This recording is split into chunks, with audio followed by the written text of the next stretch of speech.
अब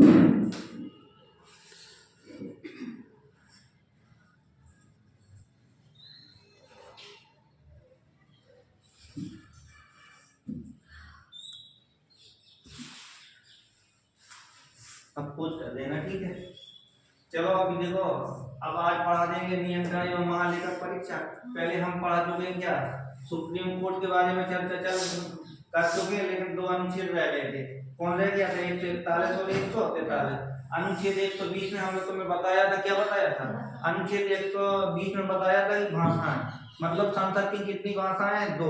एक है कौन सी, एक ही कौन है, एक अंग्रेजी और एक हिंदी। एक अंग्रेजी और एक हिंदी है, ठीक है। अगर सांसद कोई अन्य भाषा में बोलना चाहता है तो किसकी परामर्श लेगा, लोकसभा अध्यक्ष या राज्यसभा में सभापति की।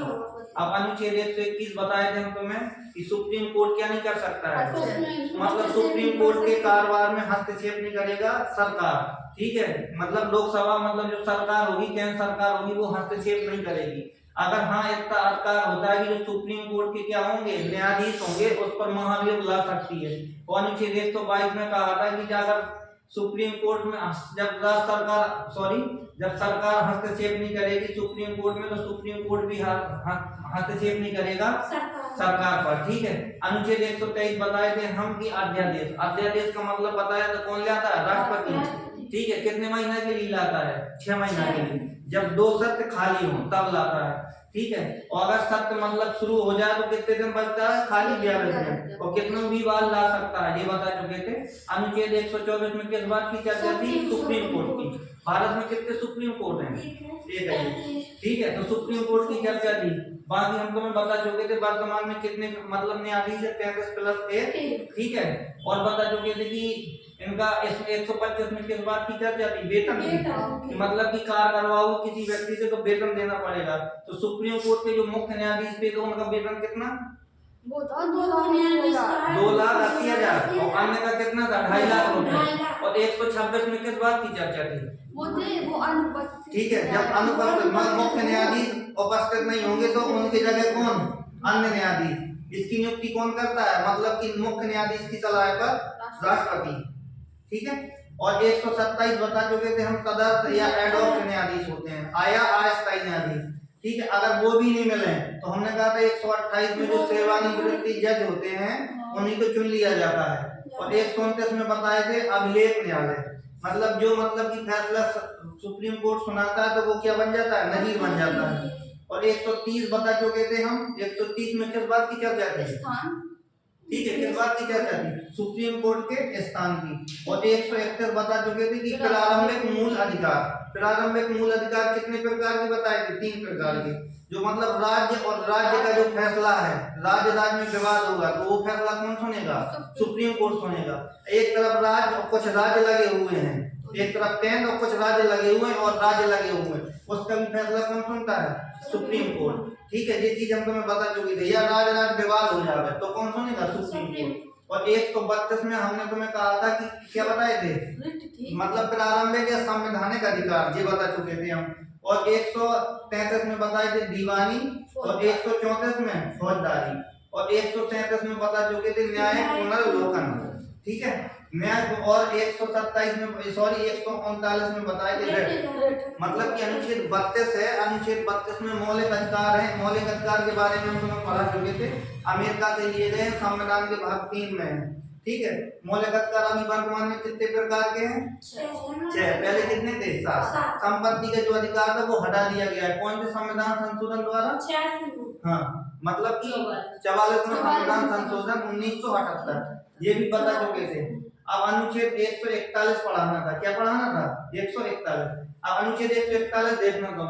अनुच्छेद 141 में कह रहा कि सुप्रीम कोर्ट का निर्णय भारत के सभी न्यायालय और अधिकारी सभी नागरिकों के लिए बाध्य है।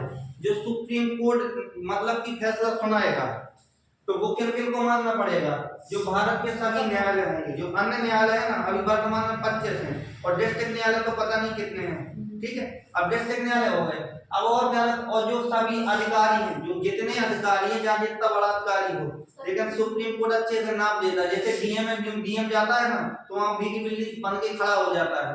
मतलब किसका अधिकार होता है? Supreme court.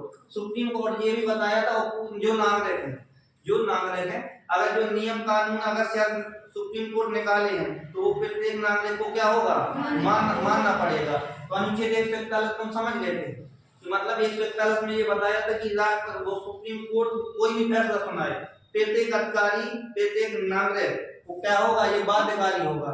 ये बता चुके थे। अब अनुच्छेद 143 किस बात की चर्चा करता है कि राष्ट्रपति किसी मुद्दे पर सुप्रीम कोर्ट से सलाह मांग सकता है। ठीक है, राष्ट्रपति किसी मुद्दे पर, तो राष्ट्रपति जैसे सलाह मांगेगा तो किस अनुच्छेद के तहत राष्ट्रपति सलाह मांगता है? तो अनुच्छेद 143 कि मतलब कि कोई भी चीज राष्ट्रपति के मतलब की समझ में नहीं आ रही है तो सलाह किससे जाके मांगेगा? सुप्रीम। हालांकि जो मतलब सुप्रीम कोर्ट है, संविधान का अंतिम व्याख्याकर्ता कौन है? Supreme court. क्वेश्चन पूछता कि संविधान का अंतिम व्याख्याकर्ता कौन है? Supreme court. तो सुप्रीम कोर्ट है, राष्ट्रपति को सलाह दे भी सकता है और नहीं भी दे सकता। जैसे कि 1993 में सरकार राष्ट्रपति वो थे, अरे क्या नाम था,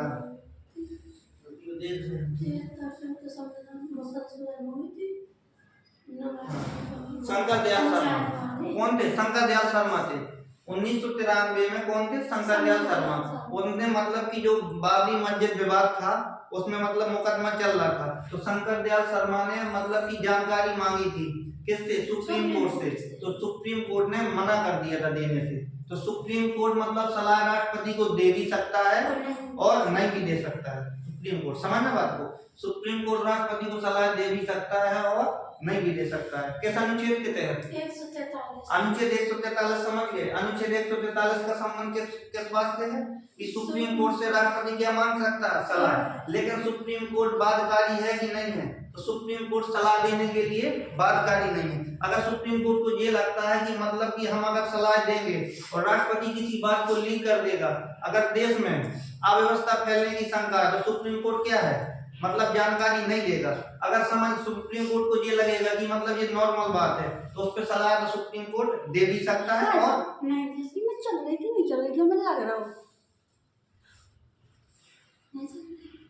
वहाँ पे तो आ रही चल रही। ठीक है, नहीं भी दे सकता है। ठीक है, तो नहीं भी दे सकता है। तो अनुच्छेद 143 समझ में आ गया।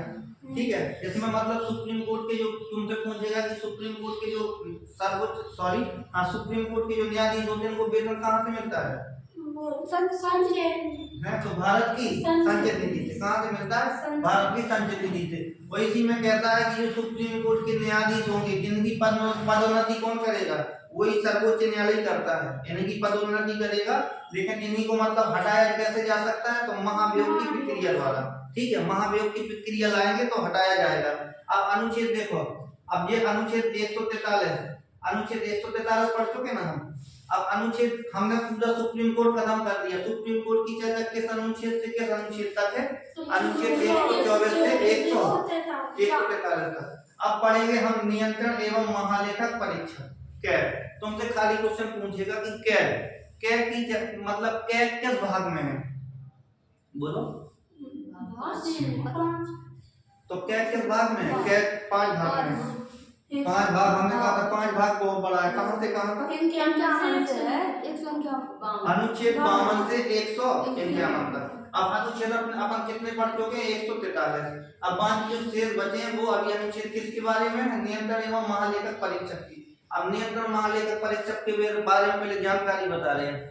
ये जो सर्वोच्च न्यायालय का न्यायाधीश होता है उसके बराबर क्या होती है? इसकी योग्यता होती है।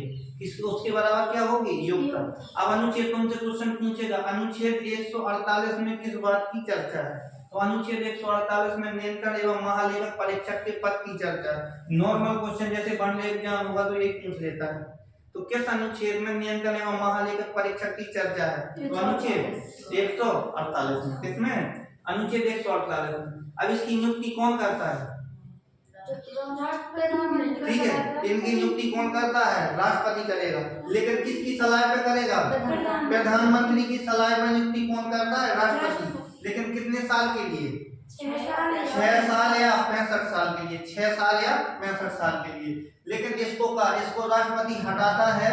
ये राष्ट्रपति के राष्ट्रपति के इच्छानुसार कार्य करता है कि नहीं? पर्याप्त पर्सन कार्य करता है। क्या बोलोगे? जो क्वेश्चन बहुत बार पूछा गया, तो राष्ट्रपति के इच्छानुसार कार्य नहीं करेगा। राष्ट्रपति अगर इच्छानुसार कार्य करेगा तो वो जो राष्ट्रपति के इच्छानुसार कार्य करता है उस पर महाभियोग नहीं लाया जाता है।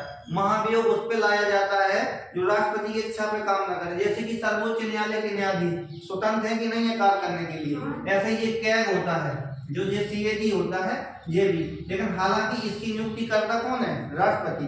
राष्ट्रपति को क्या देगा? ये त्याग पत्र देता है। लेकिन किसकी सलाह पर नियुक्त किया जाता है? प्रधानमंत्री की। अब इस नियंत्रण एवं महालेखक परीक्षक का कार्य होता क्या है? नियंत्रण एवं महालेखक परीक्षक का कार्य वो होता है, जैसे हमने किसी राज्य को मतलब कोई भी राशि आवंटन की, जैसे एक समझ लो अपना यूपी है, यूपी के लिए हमने 1000 करोड़ रुपया 1000 करोड़ रुपया दिया, 1000 करोड़ रुपया दिया ताकि तुम की सड़क अच्छे से बन सके। अब सड़क बनाने के लिए 1000 करोड़ रुपया, फिर इसकी जानकारी कौन करेगा? जो कैग करेगा। मतलब कैग करेगा कि 1000 करोड़ रुपया तुम्हारा लगा है कि नहीं लगा है, इसकी पूरी जानकारी वो पूछेगा। जैसे रोड बन रहा है, रोड नहीं पुल ले लो, जैसे पुल में 2 करोड़ रुपया की लागत लगाई गई है, कितने करोड़ की? 2 करोड़ की। तो कैग की जानकारी करेगा आगे, हाँ इसमें कितनी बोरी सीमेंट लगाई है? उनकी 500 बोरी। किस कंपनी की है? कहाँ से मंगाई है? छड़ कौन सी कंपनी की है? जाके दुकान में जाएगा, फिर जो यहाँ दुकान से टाटा की है तो टाटा के यहाँ जाएगा, फिर पूछेगा कि बोले नहीं यहाँ से 150 बोरी नहीं है, तो कितनी बोरी का घपला है? 50 बोरी का। तो ये सरकार के ऊपर जो पूरी लिस्ट किसको भेजेगा? लिख के राष्ट्रपति को। जो राष्ट्रपति को लिस्ट भेजेगा कि इसमें 1.5 लाख रुपया मतलब 1.5 करोड़ रुपया खर्च हुआ है और आधा करोड़ रुपया का कर दिया है नेताओं ने, क्या कर दिया? घोटाला। तो ठीक है, तो जो मतलब कैग होता है राज्य की भी पूरी, राज्य में कोई भी कार्य है और केंद्र में पूरा कार्य है, इसकी जांच कौन करता है? कैग। जैसे मतलब कि कॉमनवेल्थ गेम थे मतलब कांग्रेस की सरकार में सबसे बड़ा घोटाला था। एक नैया बाल्टी का किराया 5000 रुपए, बाल्टी आदि कितने की है? 200 रुपए की। एक कूलर का किराया था 15,000, 8,000 की कूलर की खरीद कर रखा था। तो फिर कैग ने कहा हाँ कूलर कितनी रहने का? बोले 8,000 का। एक दिन का किराया कितने? 15,000 रुपए। तो किसने पकड़ी थी चोरी? कैग ने। तो कैग का कार्य यही होता है कि मतलब कि जो जैसे अब बिहार है, बिहार को केंद्र सरकार ने 400 करोड़ रुपया दिए थे क्या लगाने के लिए? पेड़ लगाने के लिए। तो बिहार में पेड़ों की कमी तो है नहीं, ताकि बाढ़ इलाका क्षेत्र है वहां पर पेड़ों की, तो वो कह रहे थे कि पेड़ लगवाओ। तो बिहार सरकार ने क्या किया था? अब पेड़ लगवाओ, इसकी जानकारी कौन करता है कि हमने 400 करोड़ के पेड़ लगाए हैं कि नहीं लगाए? तो कैग पहुंच जाता। तो बिहार सरकार ने पैसा क्या कर दिए थे? वापस कर दिए थे। पैसा इसलिए वापस कर दिए थे कि पेड़ लगवाए अपने हम सरकारी मास्टर से, और पूरा लोग लेखा जोखा किसको दें? कैग को। कितने करोड़ रुपया का? 4 करोड़ का। हमें मतलब कि किसकी जरूरत नहीं है? पेड़ों की जरूरत नहीं है। और किसी में पैसा आया होता कि बांध बनवा लो, मतलब बाढ़ जो ग्रस्त क्षेत्र है वहां हम बांध बनवा लें ताकि नदी के पानी को हम क्या कर सकते हैं? मतलब कंट्रोल कर लें। तो उसलिए तो पैसा हम ले लेते। तो कैग है तो पैसा कहाँ चला जाता है? वापस चला जाता है। तो समझे, तुमसे क्वेश्चन पूछेगा अनुच्छेद 148 में किस बात की चर्चा है? ठीक है, नियंत्रण एवं महालेखक परीक्षक की। इसकी नियुक्ति करेगा कौन? लेकिन सलाह भी लेता है किसकी लेगा सलाह? प्रधानमंत्री की सलाह लेता है। इसका कार्यकाल क्या है? 6 साल या 65, जो भी पहले पूरा हो जाए। इसको लेकिन हटाएंगे तो कैसे हटाएंगे? ताकि इसकी जो योग्यता है किसके बराबर होती है? सर्वोच्च न्यायालय के न्यायाधीश की। तो सर्वोच्च न्यायालय के न्यायाधीश के बराबर योग्यता है, तो क्या सर्वोच्च न्यायालय के न्यायाधीश से ये बहस कर सकता है? क्यों नहीं कर सकता है? जब बराबर योग्यता वाला व्यक्ति है तो बहस स्वाभाविक करेगा। ठीक है, तो योग्यता वाला बराबर व्यक्ति तो बहस कर सकता है। फिर ऐसी अनुच्छेद अब समझना, नियुक्ति समझ में आ गई। और त्याग पत्र किसको देगा? हाँ, तो अनुच्छेद 148 क्लियर है ना? अब अनुच्छेद 139 देखो। अनुच्छेद 139 में कह रहा है, अनुच्छेद 139 में कह रहा है कि सीएजी की शक्ति की चर्चा, मतलब जो कौन है? नियंत्रण एवं महालेखक परीक्षक की शक्ति की चर्चा। तुमसे पूछेगा केंद्र सरकार का लेखा विभाग का प्रथम अधिकारी कौन होता है? हाँ, तो नियंत्रक एवं महालेखक परीक्षक। केंद्र सरकार का लेखा विभाग का प्रधान अधिकारी कौन होता है? नियंत्रक एवं महालेखक परीक्षक। केंद्र और राज्य सरकार के खर्चे की जांच कौन करता है? लेकिन किस अनुच्छेद के तहत? केंद्र और राज्य के खर्चे की जांच कौन करता है? क्या करेगा? किस अनुच्छेद के तहत? 149। पद 148 में। अब 150 में देखना, केंद्र और राज्य दोनों की जांच कर सकता है। पहले अलग अलग है और एक साथ में लफड़ा पाया गया है, मतलब कि कांग्रेस की सरकार जैसे दिल्ली में बैठी है और मतलब यूपी में बैठी है, तो दोनों भाई भाई हो गए ना, और दोनों लफड़ा करें तो दोनों की जांच कौन कर देगा? किस अनुच्छेद के तहत? 150। अब अलग है, जैसे मतलब कि बिहार की जांच कर रहा और फिर मतलब उधर जाके केंद्र की जांच कर रहा, वो अलग बात है। तो किस अनुच्छेद के तहत? 149 अनुच्छेद। जैसे क्या किस बात की बात कर रहा है? किस बात की कर रहा है? केंद्र और राज्य सरकार की रिपोर्ट किसको देगा? ये राष्ट्रपति को। मतलब जो केंद्र में जो लफड़ा मचा है तो वो पूरा लफड़ा का लेखा जोखा किसको सौंप देता है? राष्ट्रपति को। और राज्य में अगर किसी ने लफड़ा मचाया तो किसको सौंपेगा? किसको सौंपेगा? तो मतलब केंद्र तो नहीं, राष्ट्रपति को। दोनों रिपोर्टें जो लेखा जोखा होती हैं वो किसको सौंपता है? राष्ट्रपति को। पूरा राष्ट्रपति को बायोडाटा लिख के भेजेगा कि हाँ टाटा की कंपनी से 5 क्विंटल छड़ लाए थे, जिसमें इन्होंने लिखी कितनी है? 10 क्विंटल। तो पूरा यहाँ से कमीशन करके इतना रुपए खाया है। लेकिन फिर भी नेता लोग है ना, फिर भी पैसा का कर लेते हैं, फिर भी पैसा का करते हैं, खा जाते हैं। तो नेता का दिमाग ज्यादा है कि इनका दिमाग ज्यादा है? हाँ, फिर भी मतलब नेता है, फिर भी नेता इसमें का है लफड़ा कर जाते हैं। तो अब यही तो है, अब जब नेता पढ़े लिखे होंगे, अब सबसे बड़ी कमी है कि नेता, भारत के नेता पढ़े लिखे नहीं है। बदलाव तो लाना पड़ेगा, और कोई भी व्यक्ति सोचे कि एक व्यक्ति बदलाव ला दे भारत में, तो नहीं हो सकता है। अब कितनी 134 करोड़ है व्यक्ति, प्रत्येक बार बदलाव की मूड में है, तो 2 दिन में बदलाव आ जाए। देश आजादी के पहले भारत किस नाम से जाना जाता था? सोने की चिड़िया। जब देश आजाद हो गया तो सोने की चिड़िया का हो रहा धीरे धीरे खत्म, ताकि अरे पेड़ कौन भर रहा है? सब नेता लोग भर रहे हैं। तो ये समझ में आ गया ना? कैग में कोई दिक्कत है? नहीं ना? तो अब कैग के बाद काल भाग पढ़ाएंगे, कौन सा भाग 6 पढ़ाएंगे, ठीक है। उसमें किस बात की चर्चा है? राज्य की चर्चा है। किस बात की चर्चा है? राज्य की। हाँ, राज्य की चर्चा है। अनुच्छेद ये सारे याद रखना, ठीक है।